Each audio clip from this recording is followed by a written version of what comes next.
In this video, we're going to look at water some more, but this time we're going to look in terms of water being an acid and a base. So we're going to see that water dissociates to form H plus and OH minus. pH is the negative log of H plus concentration. We're going to look at the definition of an acid and a base, talk about dissociation constants and how that determines the strength of an acid. Look at Henderson-Hasselbalch to calculate pH, and we're going to look at titrations. All right, so water itself is a neutral molecule, doesn't have any charge, but water will auto-ionize itself to form H plus and OH minus. In reality, though, you never form H plus. There's no such thing as a free H plus in solution.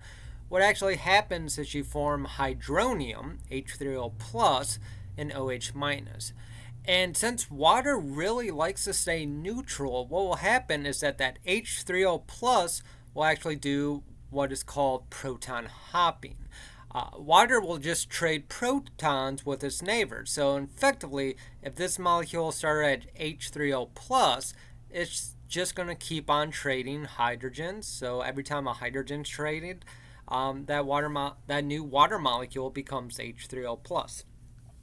And it's with proton hopping that we can actually see reactions happen much faster than we could predict without considering this proton hopping. And we're going to see this when we talk about mechanisms later on in this course.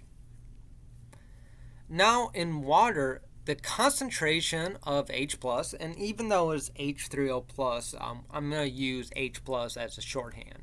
The concentration of H plus multiplied by OH minus is a constant.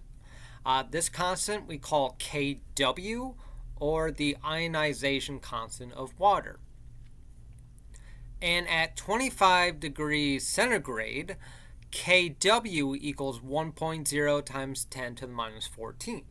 And this idea is important because it can allow us to determine if something's acidic or basic. So if the concentration of hydrogen equals the concentration of hydroxide, then we are a neutral solution.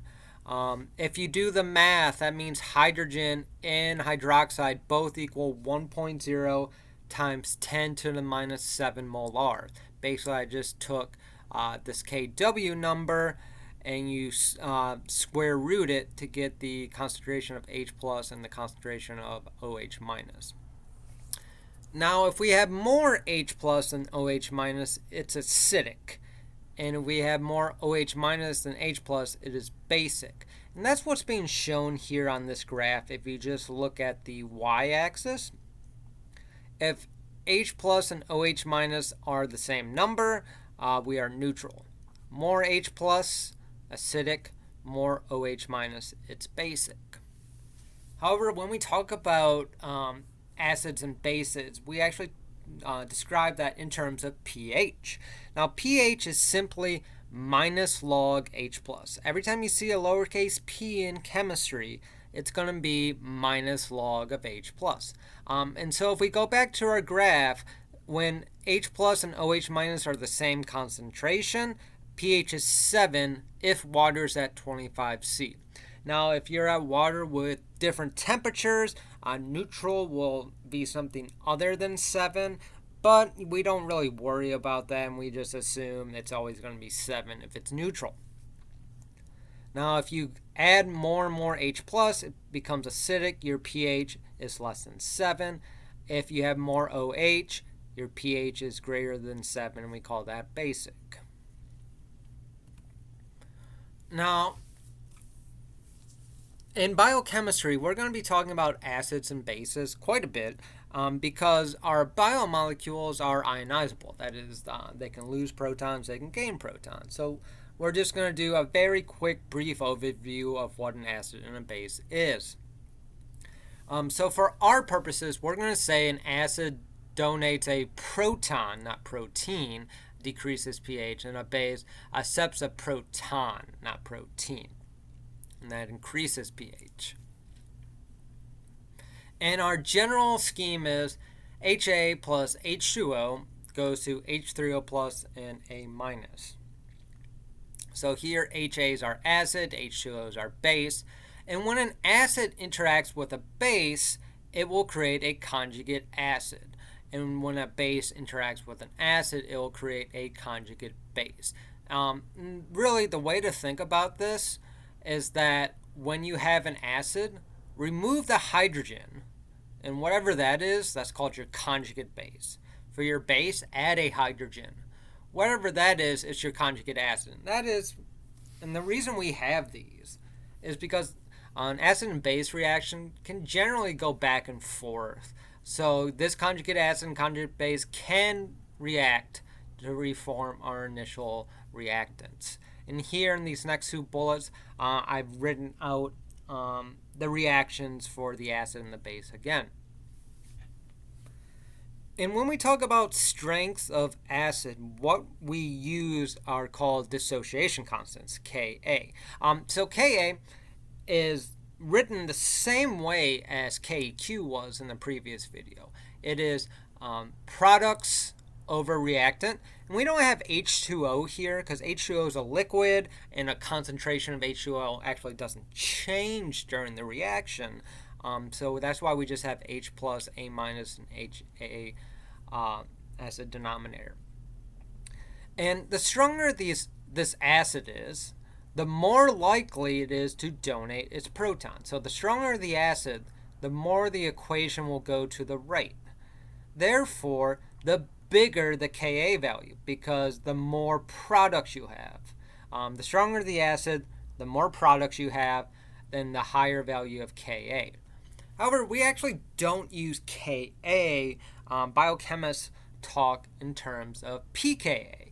And like pH, pKa is simply negative log of Ka. And here I have a table of acids, and you can see that the acids with the higher value of Ka, that is the stronger acids, have a lower value of pKa. So they're inversely proportional to each other. High Ka or low pKa means strong acid. Now, if you have a system that contains both acid and its conjugate base, and that's important, it has to be an acid-base conjugate pair. It can't just be any acid and base. We call that solution a buffer. And buffers resist pH change. So here I have a titration. Each one of these curves is a different acid. So if we start out all the way on the left, we would have all acid, and pH is very low.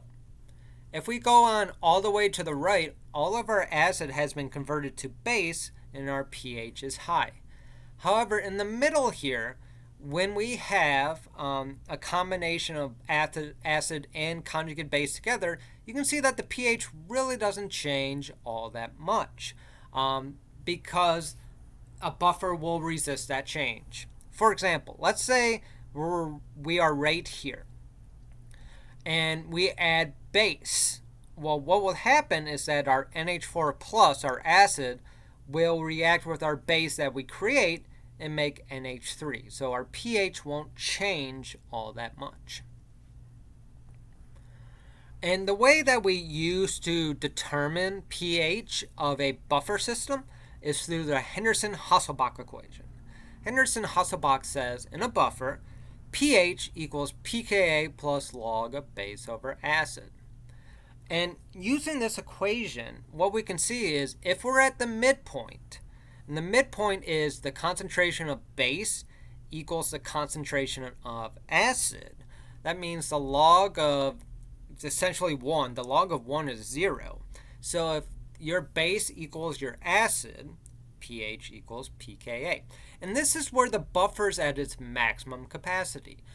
If you're in a situation where your acid and conjugate base are at the same concentration, it can resist the greatest amount of change. And that's again shown here on the graph. So on each graph, these colored regions show you where that buffer is effective, its effective range. And it's basically plus or minus 1 the pKa.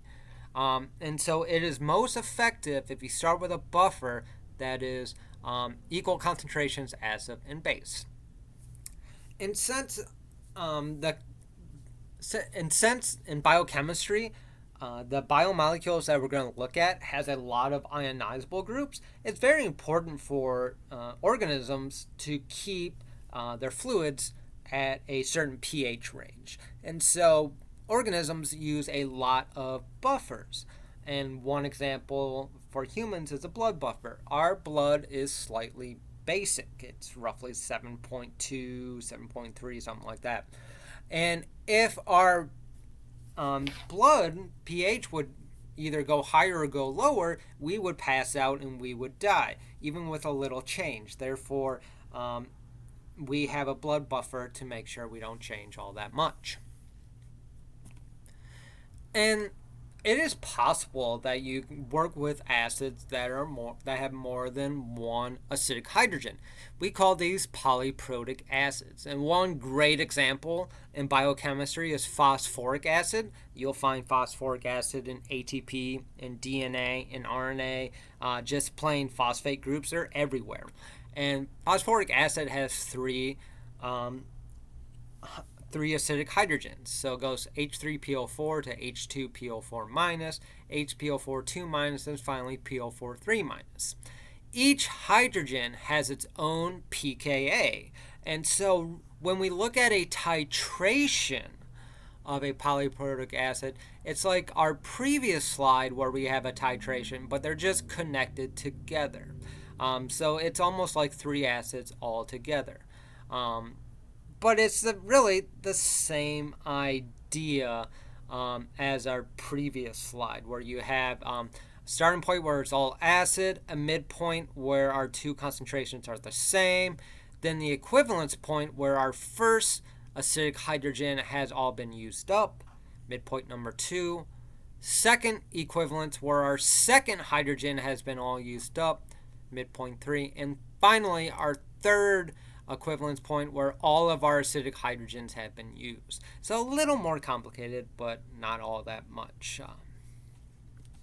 And so that ends this video, and I'll see you in the next video.